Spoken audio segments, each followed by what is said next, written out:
پھر آپ اطمینان کے ساتھ اللہ اکبر کہتے ہوئے آپ کو سجدے میں جانا ہے اور سجدے کی تسبیح پڑھنا ہے، سبحان ربی الاعلیٰ، سبحان ربی الاعلیٰ، سبحان ربی الاعلیٰ۔ پھر آپ اللہ اکبر کہتے ہوئے پہلے سجدے سے سر اٹھائیں گے اور دوسرے سجدے میں جانے سے پہلے، کافی لوگ پوچھتے ہیں نا کہ دو سجدوں کے درمیان کیا پڑھا جاتا ہے، تو سنو، دو سجدوں کے درمیان یعنی ایک سجدہ آپ نے کیا، اب دوسرے سجدے میں جانے سے پہلے آپ کو پڑھنا ہے ربگ فرلی، دوبارہ سن لو، ربگ فرلی، ٹھیک ہے۔ یہ پڑھنے کے بعد اب آپ کو پھر اللہ اکبر کہہ کر سجدے میں جانا ہے، سجدہ کرنا ہے، اور پھر اللہ اکبر کہتے ہوئے آپ کو دوسری رکعت کے لیے کھڑے ہو جانا ہے۔ ایک بات کا خیال رکھنا یہاں پر کہ آپ کو ثنا اور اعوذ باللہ من الشیطان الرجیم صرف اور صرف پہلی رکعت میں پڑھنا ہے، دوسری رکعت میں، تیسری رکعت میں، چوتھی رکعت میں کوئی بھی نماز ہو، صرف ظہر کی ہی نہیں، کوئی بھی نماز ہو، آپ کو دوسری، تیسری، چوتھی کسی بھی رکعت میں نہ تو آپ کو ثنا پڑھنا ہے، نہ ہی آپ کو اعوذ باللہ پڑھنا ہے۔ تو پڑھنا کیا ہے؟ جیسے آپ دوسری رکعت میں کھڑے ہوگے فوراً آپ کو بسم اللہ الرحمن الرحیم پڑھنا ہے، پھر سے سورہ فاتحہ یعنی الحمد شریف پڑھنا ہے، آمین کہنا ہے، پھر بسم اللہ الرحمن الرحیم پڑھنا ہے، پھر کوئی سورت ملانا ہے جو آپ کو یاد ہے، ٹھیک ہے۔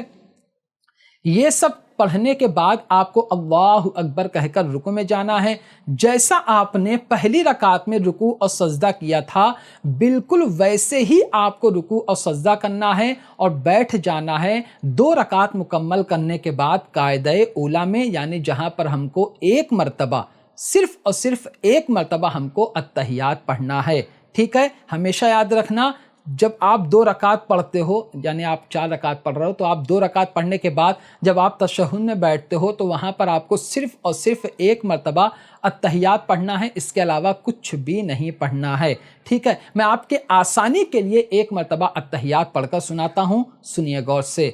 التحیات للہ والصلوات والطیبات، السلام علیک ایھا النبی ورحمۃ اللہ وبرکاتہ، السلام علینا وعلی عباد اللہ الصالحین، اشہد ان لا الہ الا اللہ واشہد ان محمدًا عبدہ ورسولہ۔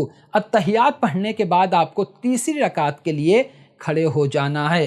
میں نے آپ کو بتایا تھا کہ فرض کی جب آپ 4 رکعت پڑھتے ہو تو فرض کی پہلی اور دوسری رکعت میں آپ کو سورہ فاتحہ پڑھنا ہے، سورت ملانا ہے، یہ سب واجب ہے، لیکن تیسری رکعت میں آپ کو سورت نہیں ملانا ہے، صرف اور صرف کیا کرنا ہے، جیسے آپ تیسری رکعت کے لیے کھڑے ہوں گے بسم اللہ الرحمن الرحیم پڑھنا ہے، سورہ فاتحہ پڑھنا ہے، آمین کہنا ہے، رکوع میں چلے جانا ہے۔ سمجھ میں آیا؟ رکوع میں جانا ہے، سجدہ کرنا ہے، پھر آپ کو چوتھی رکعت کے لیے کھڑے ہو جانا ہے، پھر بسم اللہ پڑھنا ہے، پھر سورہ فاتحہ پڑھنا ہے، آمین کہنا ہے، پھر چوتھی رکعت میں آپ کو چلے جانا ہے۔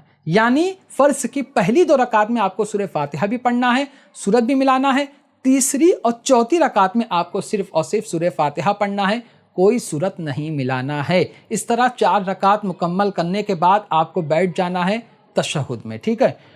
یہ سب یہ پڑھنے کے بعد اب آپ کو ایک مرتبہ التحیات پڑھنا ہے، وہ میں نے آپ کو پڑھ کر بتا دیا ہے۔ اس کے بعد آپ کو ایک مرتبہ درود ابراہیمی پڑھنا ہے، سنیے غور سے۔ اللہم صلی علی سیدنا محمد وعلی آل سیدنا محمد کما صلیت علی سیدنا ابراہیم وعلی آل سیدنا ابراہیم انک حمید مجید۔ اللہم بارک علی سیدنا محمد وعلی آل سیدنا محمد کما بارکت علی سیدنا ابراہیم وعلی آل سیدنا ابراہیم انک حمید مجید۔ یہ ہو گیا درود ابراہیمی۔ اب اس کے بعد آپ کو دعائے معصورہ پڑھنا ہے۔ آپ کو جو بھی دعائے معصورہ یاد ہے آپ وہ پڑھ سکتے ہیں، نماز آپ کی ہو جائے گی۔ میں کچھ پڑھ کر بتاتا ہوں کیونکہ دعائے معصورہ کافی ہیں، میں 1-2 پڑھ کر بتا دیتا ہوں۔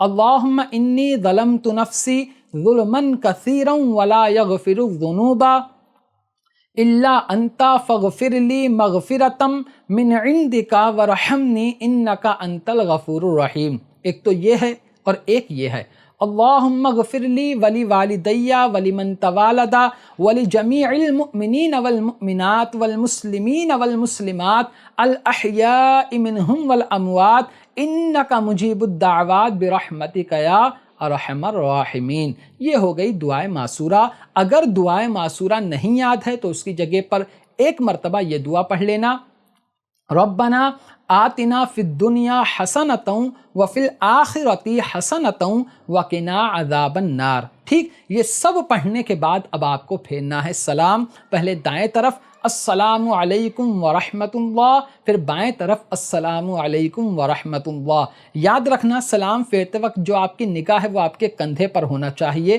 چاہے آپ کہیں بھی نماز پڑھ رہے ہوں۔ تو امید کرتا ہوں کہ ظہر کی 4 رکعت فرض نماز جب ہم اکیلے پڑھتے ہیں تو اس کا طریقہ اب آپ سمجھ گئے ہوں گے۔